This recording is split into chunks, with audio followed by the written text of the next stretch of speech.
I go through Johnny Cash phases, but today I'm trying to remember the lyrics of a song called Loaded Coal, which is, Papa said, son, when I was 17, you're 6 feet tall, 6 feet tall, and your face is clean, and it don't look right, or a boy that old, or not to make a living, loading coal, loading coal, loading coal. I'm a double first cousin of a gambling hole. Never get rich, boy, to save my soul.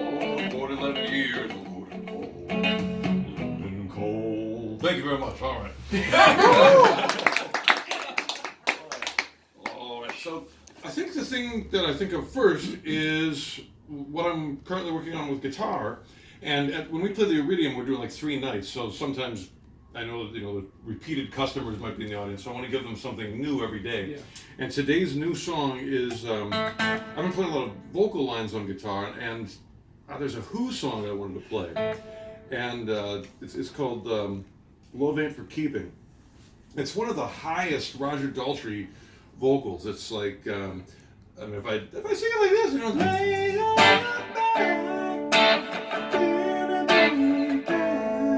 so I'm trying to get it with my slide.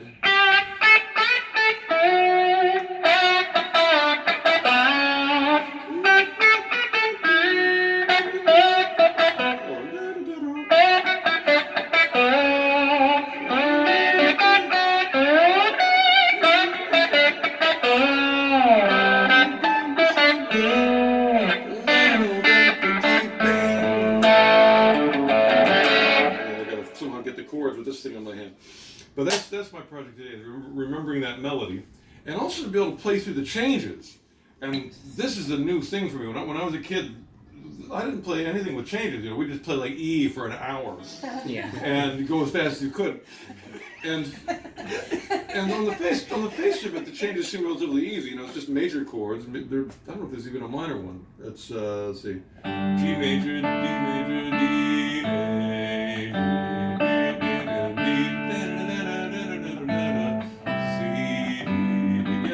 Major.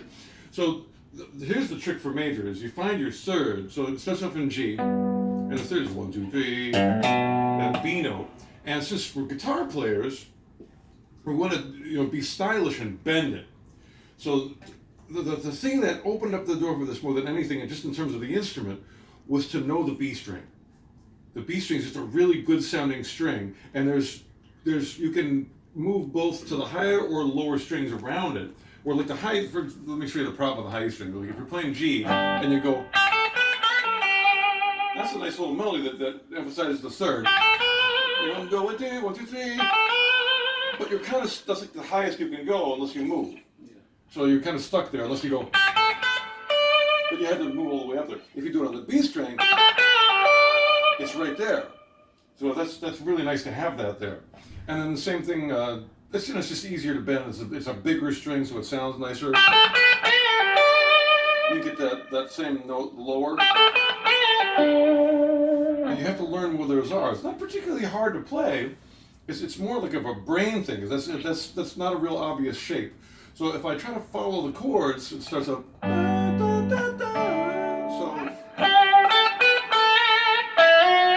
I know my D is here.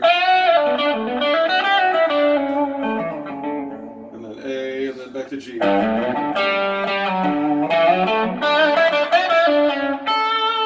it goes to D for a while, maybe even D7. And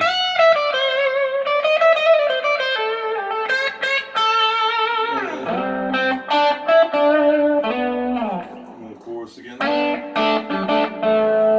if again I try to navigate those chains by just like bending to the third a lot, like from the G, here's the G.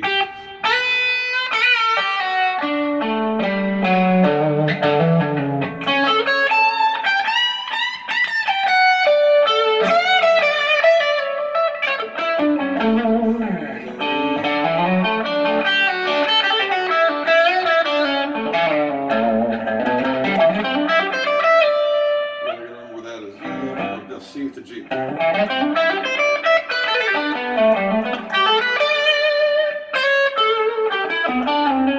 kind of messed up the end, but thanks for letting me practice the song. What do you guys? So that's the thing, is really aiming for those thirds.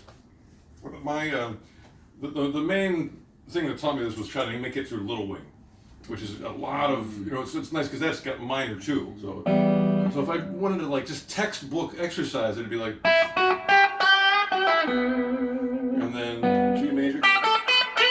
I'm doing 1, 2, 3, and then either to the high fifth or the low fifth, and then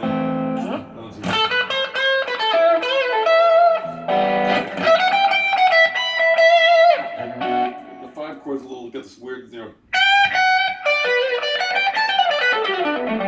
kind of a different story, but I don't know why. And then,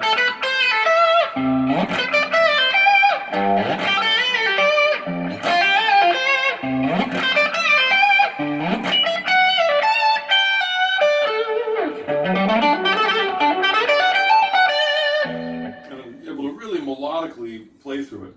And it's funny, I do all kinds of teaching at my online school, and a lot of the stuff I teach is like ripping through arpeggios and that sort of thing. Once in a while somebody can do it, and I'll watch them and go like, wow, they did it. They're able to like, do some real fast thing. And my first thing is like, okay, well, now we got a bend. That's like, that's the thing that where your personality, your soul comes through. It's like, okay, now you're a machine. Now let's make you human. All right, so other thing I'm going to show you is 2 techniques that I figured out that I do. I had no idea that I was doing, and they're really helpful. The first one is I call it the shoulder saw. So if you got a saw and you're sawing a piece of wood, your shoulder moves kind of like this. And if you take the side of your hand and just rub it on the string, that's the move. And that's one way of moving the pick. The pick moves when you move your shoulder. Now, of course, the pick also moves if you move your thumb. That moves the pick. If you move your wrist, that moves the pick. And I use all these. The elbow can move the pick. But this is just making sure that you're not like stiff and only doing that little thing. So to loosen up the shoulder and be able to make, for example, you take a power chord and just go, and look how the shoulder is moving that. Now you could do it with the thumb, and that's in that context, either one works fine. But the thing that the shoulder does is it brings the mute, which is this part of your hand, wherever you go. So if you have like a really big jump, like that's from the lowest string to the highest string. You normally don't have to do that much, but if you do, it's really big. And notice how I'm able to control those so they're not ringing into each other. It's not doing this. I'm able to bring that mute wherever I go. So I'm able to mute this one and this one too. And that's the shoulder moving. And so it just cleans things up because wherever you go, you can. This is the cleaner, or one of them, and it's also. I think I got it from Van Halen. It was like that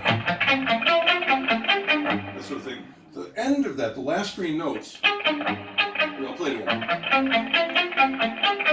That's a really big jump from the top 2 notes to that bottom one. So you got to go from the second string all the way like that. So I'm pulling the shoulder back just a little, I think. And it just brings that mute right with you. And that whole thing's muted. That's the secret of that song. It's all tick, tick, tick, tick, tick, tick, tick, tick. And finally it opens up.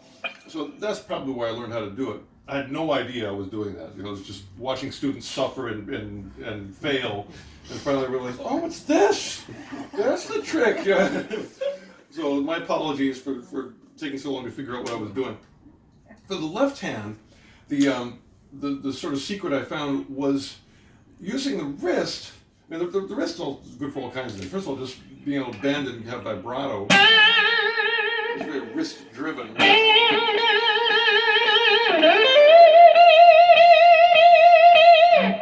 And the thumb is over. This is an upward bend. If you're bending up, look at any photo of Jimi Hendrix or Richie Blackmore, and they'll get their thumb hanging way over. And that's I stand in that camp.